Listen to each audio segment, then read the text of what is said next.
Back during the war, people didn't have places to stay. It was And what war? World War II.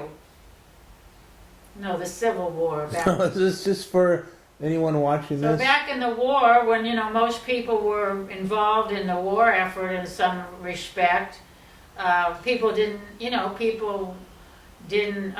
any place. It was very common for people to rent out rooms. Right. So, So she had like a room and board thing, with food and the whole thing. I mean, that's all I know. I didn't know those people whose names you saw, but But that could have been some of those people that happened to be there. That could have been before I was real little. I do remember Uncle George. He wasn't my uncle, but And you say she made something called clear soup. Danish clear soup. And she made Medisapulsa.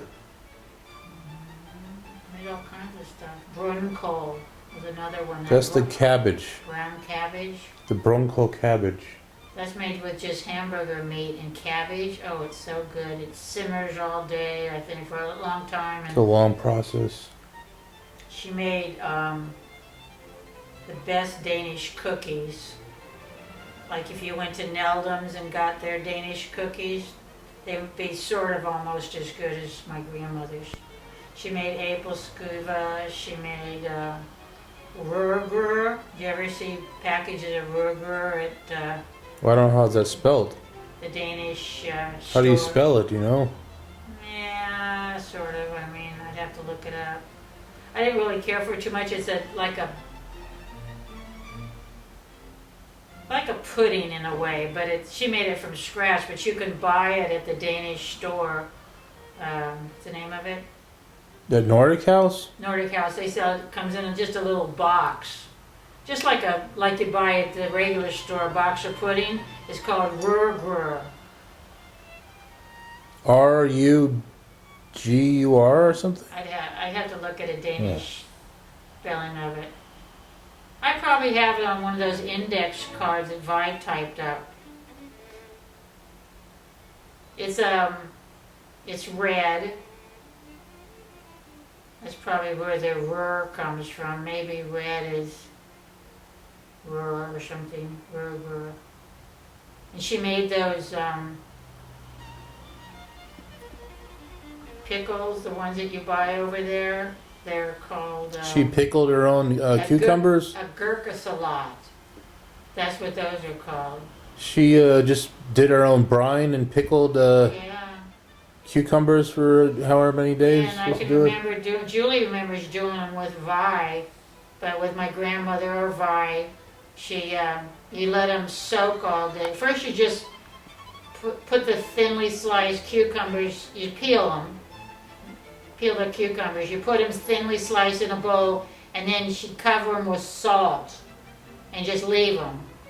Yeah, of course, just to salt them and get the water and out. Then, same thing with curing salmon. Exactly, but she'd cover them with, I guess, vinegar and probably some sugar, I'm sure, to give them a sweetness. And then the hard part was you had to take your hands and take a handful of them and squeeze them and squeeze them and squeeze them and squeeze them until your hands hurt. Put them in a bowl, and that's how you ate them. You had to get all that liquid out. Nowadays, somebody probably put them in some sort of salad spinner or something, but we did it. You had to do it by hand, and that was the hardest part of making those pickles. I mean, they're probably not that hard to make. I made them with, her or Vi, but Julie remembers having to squeeze, and you just have to squeeze out all that moisture from them. But she brined them or whatever in the salt and sugar or whatever for several days. Till what? She had them in that brining. Yeah, for a while. Mixture for at least. I have it on a recipe thing. And then she also made another pickle, which was thick. I'm not sure what they were called. And they were good too, and she probably brined them and whatever, but they weren't, you didn't have to squeeze them out, but they were thicker pickles. So I remember what the name of those are. Well, I yeah, think we there's just called those Danish pickles, and the there's other lots ones of were. different, I guess, I don't think they sell recipes those and at Nordic House, but ways you can brine stuff. Did she ever do anything with herring? huh? She must have like used herring. What about The her? fish, herring. You know, there's a fish called herring. Oh, herring. Yeah, she Yeah. cooked that, of course, I assume. Yeah. She must I have. don't remember that a lot. They used to eat stuff, I guess, sardines or pickled herring or something, because we always had, I mean, you never went over there wasn't pumpernickel. I mean, pumpernickel was, Which she just baked from scratch, right? no, actually, they'd buy the pumpernickel, because back then you could buy good pumpernickel. Now I can't find it anywhere except that store in Burlingame. The Daniel, when he used to go over there once in a while, would always bring me a loaf of, and then you went into that same bakery you said. Daniel always used to bring me a loaf of pumpernickel from there, but for some reason or other they stopped putting it in the stores, but we used to get pumpernickel. I mean, that was just part of the being there. You never went over there that there wasn't pumpernickel. She didn't make it her own on her own. I don't think No, it's she too made hard to make. bread, but she didn't make pumpernickel. No, she made white bread. It was delicious. She made bread, but she didn't make. She made lots of cakes. There's something called a Danish layer cake. She made that. It has like layered, and she put jam, I think, in the middle or something. And she made those. She made cakes and cookies, and no, she didn't make pumpernickel.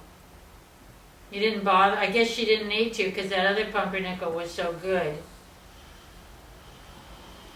She made everything, cookies and soup and squab and pork roast. I can remember the pork roast with the, she used to, the fat on it, she used to score it, so it was in these little like cubes.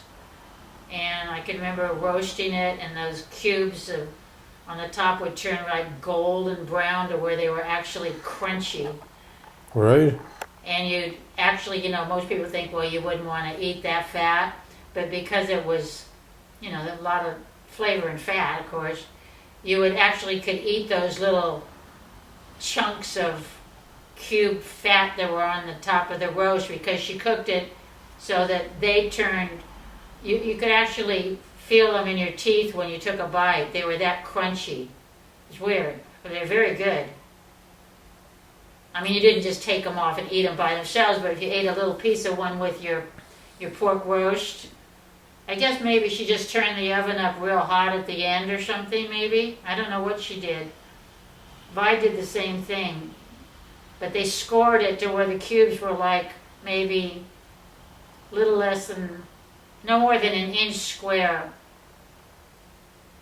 And I remember that. I don't know why I remember that.